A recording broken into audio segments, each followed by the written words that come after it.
भाजप आमदार सुरेश धस यांनी रश्मी शुक्ला यांची भेट घेतली आणि बीड प्रकरणातील वादग्रस्त अधिकाऱ्यांची एसआयटी चौकशी करा आणि कृष्णा आंधळेलाही लवकरात लवकर शोधून काढा अशी मागणी त्यांनी केली आहे। तर महादेव मुंडे प्रकरणातील आरोपी लवकरच सापडतील असाही विश्वास धसांनी यावेळी व्यक्त केला।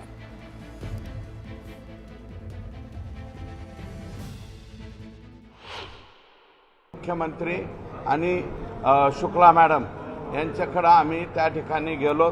दुसरी एक बाब मी त्या ठिकाणी सांगितली की महादेव मुंडे यांच्या खून प्रकरणाला 15 ते 16 महिने जो विलंब लागलेला आहे, या विलंब लागण्याच्या कालावधीमध्ये बीड जिल्ह्याच्या एसपी पासून परळीच्या त्या पीआय पर्यंत जे जे कोणी जबाबदार आहेत त्या विलंबासाठी त्या सगळ्यांच्यावरती कारवाई व्हावी। कृष्णा आंधळेच्या बाबतीमध्ये मी पहिल्यापासून या ठिकाणी सांगतोय की तो संभाजीनगरला पोलिसाची तयारी करायला होता आणि त्याच्यानंतर त्यांनी गुन्हेगारीकडे वळला। जे काही गुन्हे त्यांनी केलेले आहेत त्या गुन्ह्यामध्ये तो यापूर्वीसुद्धा घरादाराची फिकीर न करता, कसल्या प्रकारची फिकीर न करता तो बेमुहूर्तपणे बाहेर पळालेला आहे। परंतु माझी सुद्धा स्वतःची इच्छा आहे की तो लवकरात लवकर त्या ठिकाणी सापडला पाहिजे। 20 ते 30 मिनिटे आम्ही त्यांच्या निवासस्थानी होतो आणि तुम्ही मंत्रालयातले सगळे राज्याचे पत्रकार आहात। मला असं वाटतं संध्याकाळी 9:30 वाजता म्हणजे गुप्त भेट होऊ शकत नाही। रात्रीच्या 1:30 वाजेपर्यंत मंत्र्याच्या चेंबरला लोक असतात। 9:30 वाजता मी भेटलो। माननीय प्रदेशाध्यक्षांनी सुद्धा मला वाटतं त्याच्या बाबतीत खुलासा दिला आहे की सुरेश धस त्या ठिकाणी म्हणले हे मिटणार नाही। मी मिटणार नाही म्हणलं आणि मी चालता झालो। त्याच्यामुळं फक्त त्यांच्या तोंडून बोलता बोलता 4.5 तास हा शब्द कसा आला हे मी सांगू शकत नाही। या बाबतीत त्यांना आपण विचारावं।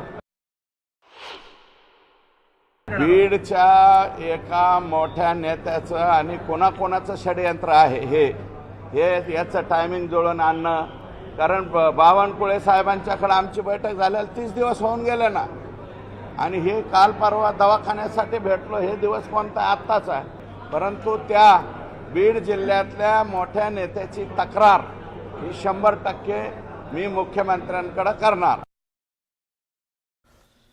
बीडच्या मस्साजोग इथल्या सरपंच संतोष देशमुख यांची 9 डिसेंबरला अपहरण करून हत्या करण्यात आली होती। त्यांचा मृतदेह सापडल्यानंतर तो केज ऐवजी कळंबच्या दिशेने घेऊन जाण्याचा आणि त्या ठिकाणी एका महिलेच्या माध्यमातून या प्रकरणाला वेगळंच वळण देण्याचा कट रचण्यात आला होता आणि यामध्ये आरोपी आणि पोलिसांची मिलीभगत असल्याचा आरोप धनंजय देशमुख यांनी केला। त्यांच्या लक्षात आलं मस्साजोगच्या गाड्या आपल्या पाठीमागे, मग ती गाडी टर्न होऊन मग केजला आली। तर याच्यामधून अशी माहिती समोर आलेली आहे की एक महिला हे सगळे गुंड तयार करत होते, यांच्याकडे पैसा भरपूर होता, 50,000 1 लाख देऊन फक्त त्या महिलेला अशी तयारी करून ठेवायची की यांनी माझा विनयभंग केलेला आहे, म्हणूनच कुणीतरी आमच्या घरच्यांनी ह्याला मारलेला आहे। म्हणजे तो माणूस जीवाची बी घ्यायची तयारी आणि गावातून समाजातून कायमच उठवायची बी तयारी, ह्या गुंडांकडे सगळे प्लॅन असायचे। प्लॅन असा ठरला होता की संतोष देशमुखला उचलून न्यायचं, कळंब येथे न्यायचं। कळंबमध्ये एक महिला तयार करून ठेवली होती, कळंबमध्ये महिला तयार करून ठेवली होती, तिच्याबरोबर काहीतरी झटापट केल्याचं दाखवायचं आणि आम्ही याला मारलं याचं समर्थन करायचं, अशा प्रकारचा प्लॅन होता। आणि म्हणूनच मी म्हणतो, परंतु त्यांचा प्लॅन काय झालं, दैठणा गावाच्या अलीकडंच संतोष देशमुखचा अंत झाला। त्याच्यामुळं ते जो प्रकार करायचा होता त्यांना बदनामीचा, संतोष देशमुखच्या, तो बदनामीचा प्रकार त्यांना करता आला नाही आणि आज मला वाटतं गावकऱ्यांनी हेच सांगितलं असावं। राष्ट्रवादी शरद पवार गटाच्या खासदार सुप्रिया सुळे यांनी मस्साजोग गावचे सरपंच दिवंगत संतोष देशमुख यांच्या कुटुंबियांची भेट घेतली आणि यावेळी ग्रामस्थांनी येत्या 25 तारखेला अन्नत्याग आंदोलनाचा इशारा दिला. मात्र यावर सुप्रिया सुळेंनी ग्रामस्थांना आंदोलन न करण्याची मागणी केली. अन्नत्याग करू नका, तुमची लढाई मी लढणार असं आश्वासन त्यांनी दिलंय. तसंच यावर बोलताना सुप्रिया सुळेंनी तपासाबाबत गंभीर प्रश्न उपस्थित केले. मुख्य आरोपी कृष्णा आंधळे अद्याप फरार कसा असा सवाल त्यांनी केला. तसंच या प्रकरणात CDR निघाला पाहिजे अशी मागणी देखील त्यांनी केली आहे. दुसरीकडे मुलाला न्याय देण्याची जबाबदारी माझी असल्याचंही त्यांनी म्हटलंय. ही तुमची लढाई नाही, आता ही माझी लढाई असल्याचं सुप्रिया सुळे यांनी म्हटलंय.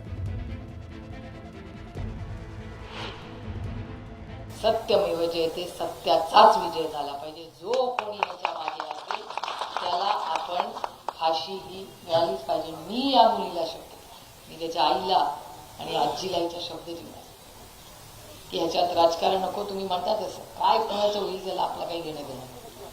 पण ह्या बीडमध्ये ही सगळी जी मस्ती आहे ना यांची, ही उतरलीच पाहिजे.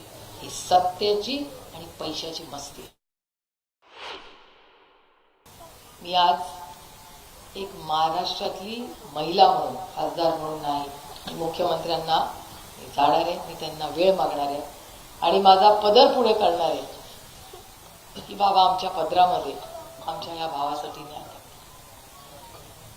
आणि हे जे अंधाधुंदी कारभार चालू, तुम्ही आंदोलन वगैरे काही करू नका, तुमचा लढा आम्ही लढू. मग तुम्ही अन्न सोडू नका, खरंच सोडू नका. माझी विनंती आहे गावकऱ्यांना.